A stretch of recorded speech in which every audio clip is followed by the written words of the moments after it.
प्रिय दर्शकों नमस्कार। ऋषि ज्योतिष में आपका स्वागत है। दर्शकों, ऋषि ज्योतिष सबसे पहले तो आपका स्वागत करता है। आपको धन्यवाद देना चाहता हूं कि आप मेरे वीडियो बड़ी उत्सुकता से देख रहे हैं। आशा है आगे भी देखते रहेंगे। आज के इस महत्वपूर्ण वीडियो में हम एक नौजवान पुरुष की कुंडली में विचार करेंगे जिसका कि स्वास्थ्य हमेशा नरम रहता है, व्यवसाय की भी हानि है और दाम्पत्य सुख की भी हानि है, शिक्षा की भी हानि है, संतान की भी हानि है। ये सभी योग उसमें कहीं ना कहीं विद्यमान है। दर्शकों, आपका लगन कोई भी हो, यह लगन का भाव है। जैसा हम हमेशा बताते हैं, लगन और लग्नेश स्वयं का प्रतिनिधित्व करता है। ये द्वितीय भाव धन का है, कुटुंब का है, पराक्रम का है, सुख का भाव है, शिक्षा संतान का भाव है, रोग शत्रु का भाव है, व्यवसाय और जीवन साथी का भाव है, मृत्यु और कष्ट का ये नवम भाव, भाग्य का भाव, दसम भाव हमारा कर्म का भाव है, कर्म में प्रतिष्ठा का भाव है, एकादश भाव आमदनी का, द्वादश भाव दंड का, खर्च का और विदेश का भी भाव है। दर्शकों, विचार करते हैं जातक की कुंडली क्या कहती है। आज का विषय है किसी प्रकार का दंड या अपमान। ऐसे योग है जातक को किसी प्रकार का दंड या अपमान हो सकता है। स्वास्थ्य कमजोर, व्यवसाय और दाम्पत्य सुख की हानि, प्रबल पितृदोष है। दर्शकों, जातक का जन्म 12 फरवरी 1990 कृष्ण पक्ष 3 पूर्व फाल्गुनी नक्षत्र चरण 4 सोमवार को हुआ। जन्म के समय पर मकर लगन उदय हुआ। मकर लगन के 12 डिग्री विराजमान है, वहीं पर बुध 6 डिग्री लेकर के विराजमान है, तो राहु 22 डिग्री लेकर विराजमान है और सूर्य 29 डिग्री लेकर विराजमान है। सूर्य और राहु नजदीक हैं। आप ये समझो कि लगन में ग्रहण योग बन रहा है। छठे भाव में गुरु धनु मिथुन राशि में है और सप्तम भाव में केतु कर्क राशि में 22 डिग्री विराजमान है। यहाँ पर गुरु की 7 डिग्री है। अष्टम भाव में चंद्रमा, सप्तम चंद्रमा 25 डिग्री विराजमान है। द्वादश भाव में धनु राशि में शुक्र 27 डिग्री, शनि 26 डिग्री और मंगल 16 डिग्री लेकर के विराजमान है। द्वादश भाव में 3 ग्रह है, उसमें से एक लग्नेश भी है और द्वितीय भाव का स्वामी भी शनि है। यह ग्रहों की स्थिति रही और अभी बालक की महादशा, राहु महादशा चल रही है 14 से और 32 तक स्वर्ण नक्षत्र में राहु है। आज हम विचार करेंगे, आपका लगन कोई भी हो, अगर लगन का स्वामी 12वें भाव में होता है या छठे भाव में होता है या अष्टम भाव में होता है तो उसको प्रबल दोष माना जाता है, क्योंकि ये तीनों भाव अशुभ भाव बोले गए हैं। इनको त्रिक भाव बोला गया है। इसमें छठा रोग दुर्घटना का बात आ गई, इसमें मृत्यु का भाव है और ये खर्च का भाव है। कौन पसंद करेगा?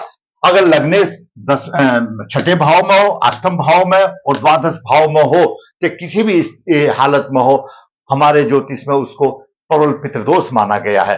और ये दोष क्यों आता है? दर्शकों, मैं हमेशा बताता हूं, कोई भी जातक जब जन्म लेता है अपने पूर्व जन्म के कर्मों के आधार पर भगवान उसको जन्म देते हैं ताकि पूर्व जन्म को कर्मों को भोगे। वो बात एक अलग है, हमारे शास्त्रों में विवरण है। अब यहां पर हम मनुष्य योनि में आए हैं और उन अशुभ कर्मों के निवारण के लिए शास्त्रों में उपाय भी वर्णित किए गए हैं। पितृदोष का उपाय थोड़ा सा ज्यादा हो जाता है। लग्नेश 12वें भाव में प्रबल पितृदोष माना जाता है और ग्रहों की युति भी सामान्य तौर पर भी लग्नेश जब 12वें भाव में होता है तो 12वां भाव भोग का भाव है। उसमें अगर लग्नेश का चले जाना तो वो भोग प्रिय हो जाता है। वो एक सामाजिक जीवन में, दाम्पत्य जीवन में परेशानी की बात बढ़ती है और उसके साथ और भी अगर एक दो ग्रह ऐसे आ जाएं तो और वो उसका आचरण और डाउनफॉल होता जाता है और उसका अपमान जो है ना और अधिक बन जाता है। स्वास्थ्य कमजोर रहता है। अष्टम भाव का स्वामी छठे भाव का स्वामी अगर आपके लगन में हो तो समझ लो, क्योंकि छठा भाव रोग देने वाला है, अष्टम भाव दीर्घ योग देने वाला है, तो वह है कोई भी कुंडली होने दो आपकी, अगर छठे भाव का स्वामी अष्टम भाव का स्वामी लगन में बैठा है तो उसका स्वास्थ्य कमजोर रहेगा। व्यवसाय की हानि, दाम्पत्य सुख की हानि। आइए विचार करते हैं जातक की कुंडली क्या कहती है। दर्शकों, मकर लगन के स्वामी शनिदेव हैं। इनका व्यक्तित्व थोड़ा सा रहस्यमय होता है। इनका कोई कार्यक्रम निश्चित नहीं होता। स्वभाव थोड़ा सा उग्र होता है। अपनी गलती ये बर्दाश्त नहीं करते, भड़क जाते हैं। और समय देख करके उल्टा दिखाते हैं। थोड़ा सा गर्म होता है लेकिन समय देख लेते हैं मुझे गर्म होना चाहिए या नहीं होता, तब दिखाते हैं। सामान्य तौर पर जिसका मकर लगन है उसके दाम्पत्य जीवन में मधुरता की कमी आती है। लग्नेश द्वादश भाव में है, जैसा मैंने बताया लग्नेश द्वादश भाव है। द्वादश भाव भोग का भाव है, दंड का भाव है, भोग का भाव है, दंड का भाव है और खर्चे का भाव है। लग्नेश द्वादश भाव में है, विदेश का भाव है। घर से विपरीत ऐसा जातक घर से बाहर भटकता रहेगा, जातक व्ययशील होगा, आचरण दूषित हो सकता है। लग्नेश शनि के साथ मंगल भी है और शुक्र भी है, मंगल भी है और शुक्र भी है। अशुभ घटना का योग बनता है, कुछ भी अशुभ हो सकता है क्योंकि साथ में शुक्र है और शनि मंगल की युति है, अच्छी नहीं मानी जाती। ऐसा जातक विदेश में भटकता रहेगा, असामाजिक कार्य कर सकता है, समाज में उसको असभ्य पुरुष माना जाएगा। एक तो सभ्य पुरुष होता है, सज्जन पुरुष होता है, एक उसको दुर्जन पुरुष माना जाए। देसी भाषा में आप समझो बात यहीं पर समझो दर्शकों। शनि लग्नेश है, मैं आपको मोटे तौर पर बताता हूं।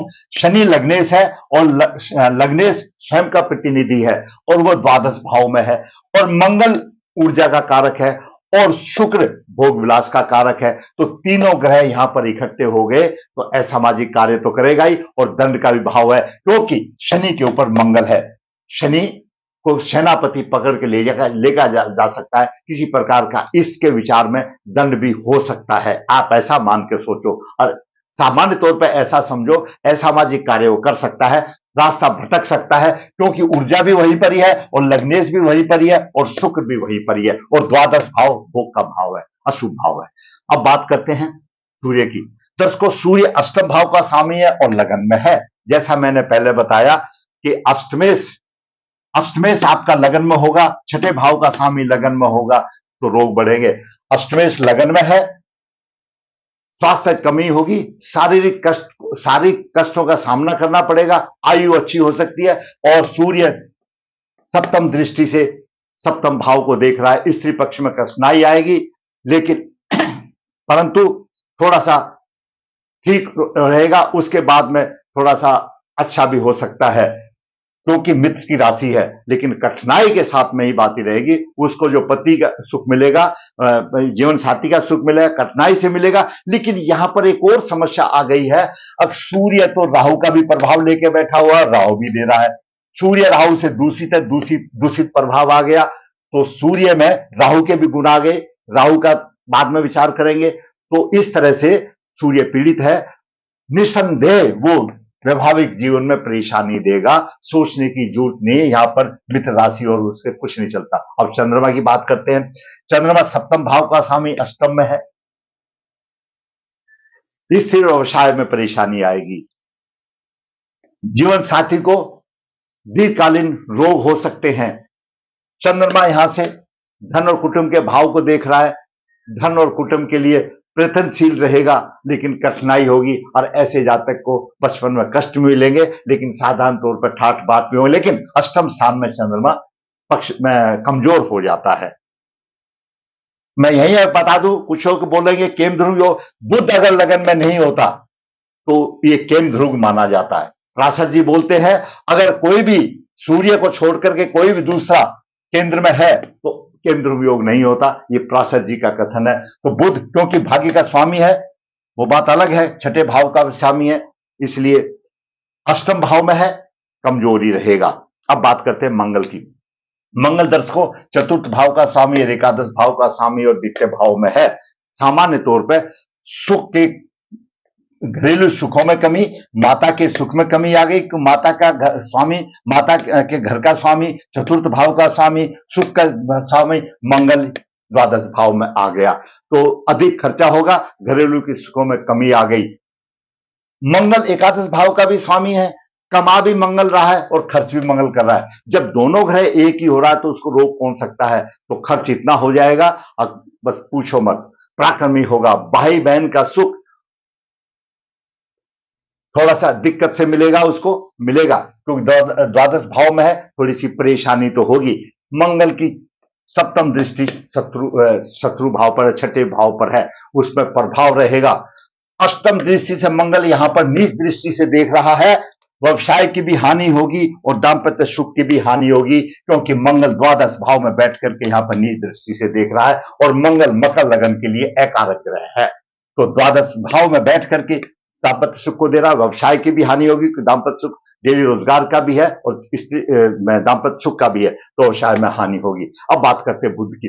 दर्शकों, बुध छठे भाव का स्वामी, भाग्य का स्वामी है, भाग्य में उसकी मूल त्रिकोण राशि है, लेकिन अपने छठे के भी गुण होगा, लगन में बैठा हुआ है। शारीरिक प्रभाव प्रतिष्ठा ब्रेक बुद्धि से तो देगा, लेकिन साथ में रोग भी देगा और सप्तम दृष्टि से यहां पर राशि को देख रहा है, सप्तम भाव को। तो बुध तो नवमेश है, भाग्येश है। भाग्येश और पंचमेश हमेशा लगन के फेवर में होते हैं, लगन के मित्र होते हैं। तो यहां पर सप्तम भाव में वो अच्छा सुख देने की कोशिश करेगा। बुध अच्छा सुख देने की करेगा, सप्तम भाव को बिगाड़ने की कोशिश नहीं करेगा, उसको स्त्री पक्ष में सफलता देने की कोशिश करेगा। वो बात एक अलग है, राहु का गुरु का मुकाबला, उसका सूर्य का मुकाबला नहीं करता। अब बात करते हैं गुरु की। इस दर्शकों, मकर लगन में गुरु द्वादश भाव का स्वामी और तृतीय भाव का स्वामी अष्टम भाव में है और गुरु का यहां पर बहुत ही बड़ा रोल है। हमारे ज्योतिष विद्वानों का कहना है कि अगर छठे भाव में गुरु पुरुष राशि में है तो अशुभ फल देगा, अगर स्त्री राशि में है तो शुभ फल देगा।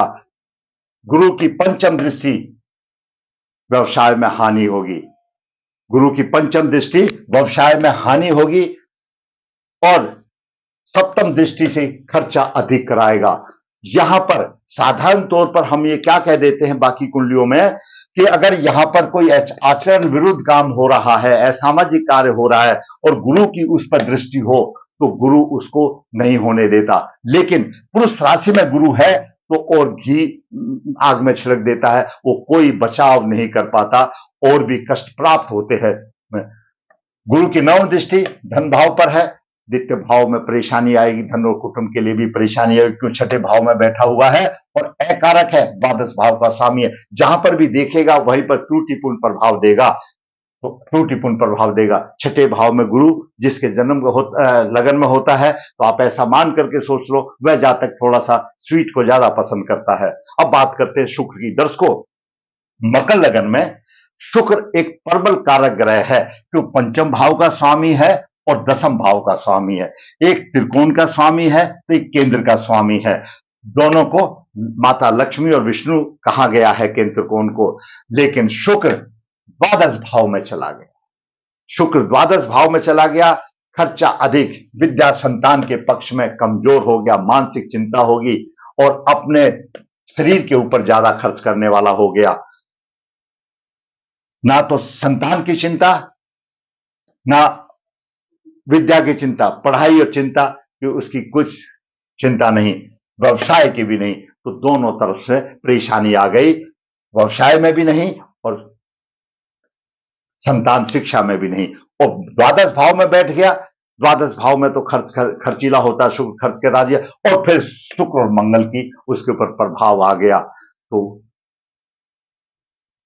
अशुभ प्रभावों में कोई कमी नहीं। और शुक्र दाम्पत्य सुख को बनाने वाला है, जिसका शुक्र बिगड़ा हुआ है उसका जीवन नरक तुल हो जाता है। मैं हमेशा पहले से बताता आया हूं, यहां पर शुक्र बिगड़ा हुआ है और दो कारक ग्रह बिगड़ गया तो प्रबल पितृदोष हो गया। पितृदोष की परिभाषा ही यही है, और जो कारक ग्रह हैं अगर वही पीड़ित हो जाते हैं तो समझो पूर्व जन्म का कुछ कर्मों का प्रभाव है, उसी को पितृदोष बोला गया है। कुछ आदमी बोल देते हैं उनका पूर्व वो होता है, वो एक अलग बात है, वो अतिरिक्त आत्मा में होते हैं, लेकिन पितृदोष का मतलब है पूर्व जन्म के अशुभ कर्मों का प्रभाव जो कुंडली में आता है, वो कुंडली पितृदोष की मानी जाती है, पितृऋण की मानी जाती है, और उसी को पितृऋण या पितृदोष कहा जाता है। तो यहां पर शुक्र कारक ग्रह होकर के और परेशानी वाली बात बन गई। अब बात करते हैं राहु की। दर्शकों, राहु लगन में है, राहु लगन में है, बीमारी देगा, रोग देगा, गुप्त चिंताएं होंगी, चोट लग सकती है। राहु चोट का कारक है,